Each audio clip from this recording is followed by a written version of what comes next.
வணக்கம். சிருஷ்டி ஜோதிடத்தின் அன்பான வணக்கங்கள்.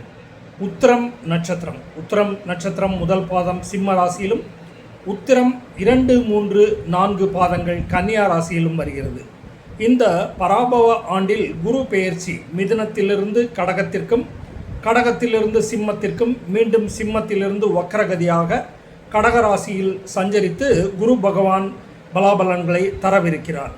அதன் அடிப்படையில் உத்திர நட்சத்திரக்காரர்களுக்கு அரசு வேலை அதிகாரத்தில் இருப்பவர்களுக்கும், சேவை தொழில் ரீதியாக எந்த துறை சார்ந்திருப்பினும் ஓய்வு ஒளிச்சல் இன்றி அர்ப்பணிப்புடன் காரியங்களை செய்து நல்ல முன்னேற்ற லாபங்களை பெறக்கூடும். சுய கௌரவம், பேச்சில் மரியாதை, புகழ், கீர்த்தி கிடைக்கப் பெறுவீர்கள். இந்த குரு பெயர்ச்சியில் சுக சௌகரியங்கள், மருத்துவ ஆலோசனை பின்பற்ற நல்லதே நடக்கும். குடும்ப உறுப்பினர்களுக்கு நல்ல கல்வி, உயர்கல்வி, வேலை வாய்ப்பு, நிச்சயதார்த்தம், திருமணம், குடும்பத்தில் வாரிசு கிடைத்தல் என அநேக நன்மைகள் இந்த குரு பெயர்ச்சியில் நடக்கவிருக்கிறது. அதனால் நல்ல மகிழ்ச்சி நிலவும். கடன் மட்டுப்படும், வழக்குகள் பைசலாகும்.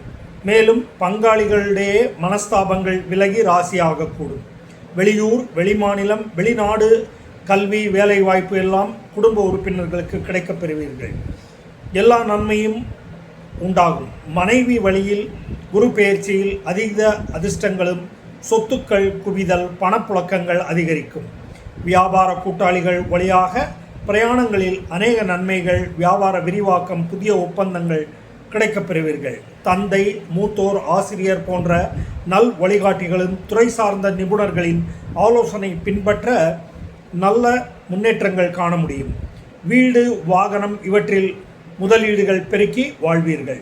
தாய் தந்தையரின் அனுகூல ஆசிகள், வழிகாட்டுதல்கள் சிறப்பு பெறும். மேலும் குடும்பத்தில் இளையவர்கள் அவ்வப்பொழுது உடன்பிறப்புகள் வழியாக சில பிரச்சனைகள் தோன்றி மறையும்.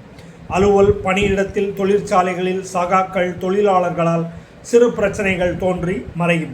இயந்திர கோளாறு, தொழில் உற்பத்தி பாதிக்கும். வேலைப்பளு, கடமை என ஓய்வின்றி உழைத்து இந்த குரு பெயர்ச்சியில் அநேக முன்னேற்றங்களை வசப்படுத்துவீர்கள்.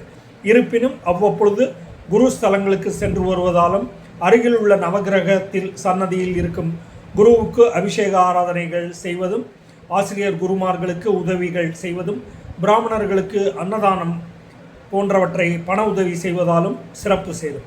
நன்றி, வணக்கம்.